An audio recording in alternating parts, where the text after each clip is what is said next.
Trump se reúne con el presidente de Filipinas, Comercio, Vínculos Militares e Inversiones.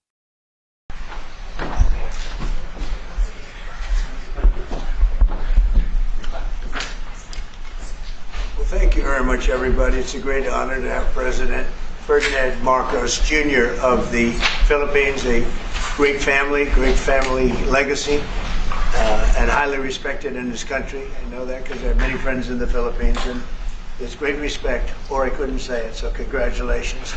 We're going to be talking about trade. We're going to be talking about war and peace.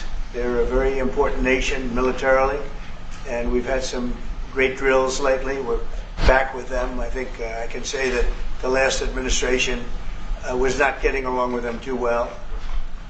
They didn't get along with anybody. They didn't know. Honestly, they didn't know what they were doing. But we have some fantastic military relationships with the Philippines, and that's been reinstituted.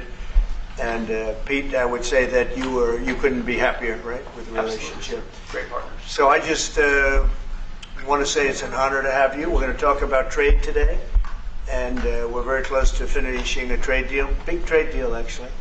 And we do a lot of business with you. It's a lot of income coming in for both groups. But I was surprised to see the kind of numbers. They're very big, and they're going to get bigger under what we're doing and what we're proposing. And I just want to thank you for being with us. It's a great honor. You and your representatives. It's really a great honor. We have a big announcement. AstraZeneca, the big drug company, is going to spend $50 billion, just announced $50 billion in the United States in order to build various places all over the country, big manufacturing plants, pharmaceutical plants all over the country, so that's an honor. And he said they did that because of the election and because of the fact that the tariffs are placed. So they're building their facilities in New York. $50 billion, that's a big investment. And it's going to be a very good investment. I have no doubt about it. So thank you to AstraZeneca. And with that, I'd like to have you say a few words, please. Thank you very much, Mr. President.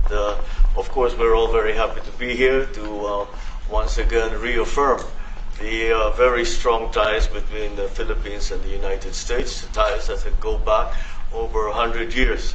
And considering the context in which we live these days, especially in my part of the world, this has evolved into as important a relationship as is possible to have. We must remember that the United States is our only treaty partner in the Philippines, and that has stood us in good stead over the years, certainly through the Second World War, and the cultural memory of all Filipinos, down to even the school children, is that our strongest, closest, most reliable ally has always been the United States.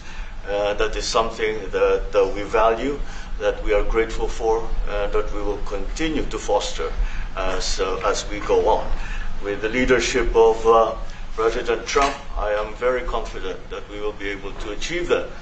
I think it is worthwhile to remember that it was President Trump who, in his first term, characterized the relationship between the Philippines and the United States as ironclad. And that has been necessarily the case since that time that you made that statement, sir.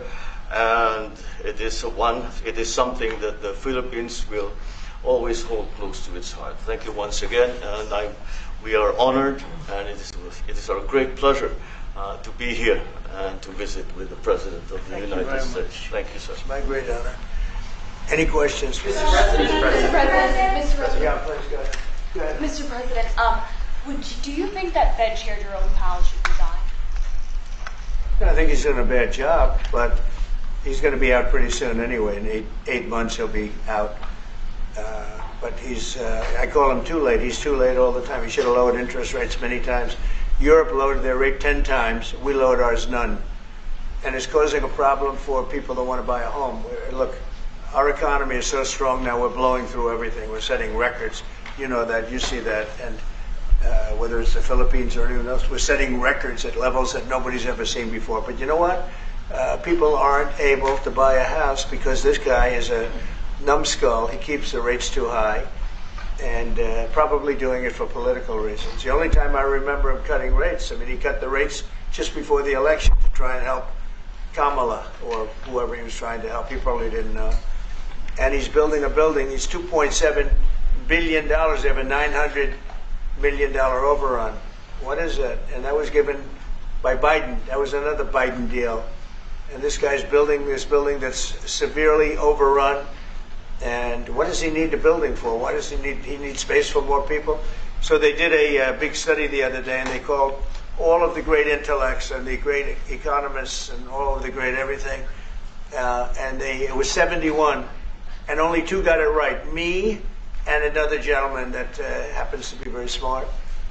69 people got it wrong, and the Fed got it wrong, more wrong than anybody. And you know, he has these think tanks, and they build buildings for people that think. And it's really not thinking. It's a little bit of combination of thinking, but it's something you sort of have or you don't have. They don't. The job he's done is just terrible. He ought to raise interest rates. You know, we should be at 1%. We should be leading the world. Instead, we're paying 4%. And if you look at what that means, that's over $1 trillion in interest that we have to pay. That with the striking of a pen, we would be saving more than $1 trillion. Is that right, Scott? Yes, Do you have sir. anything to say about it? Yes, sir. I called yesterday and this morning for the Fed to do a big internal investigation to understand not their monetary policy, but everything else. The Fed has had big mission creep, and that's where a lot of the spending's going. That's why they're building these new or refurbishing these buildings. And I think they got to stay in their lane. And I think that based on the way they cut rates last fall, they should be cutting rates now. It's inconceivable. I know the Fed very well, that they can be spending $2.7 billion to build a building. They don't do anything. It's the greatest job. You show up one day, a half a day, you make a little speech, the economy's doing well, the economy's not doing well, we're going to raise interest. And he's got it wrong. That's why I call him too late, T-O-O, too late. And it's really too bad. But it is affecting people that want to buy houses, and that shouldn't happen. And Mr. President, And you know, he should lower them. Those rates should be 3 points lower. That's what they should be, 3 points lower, maybe more than that.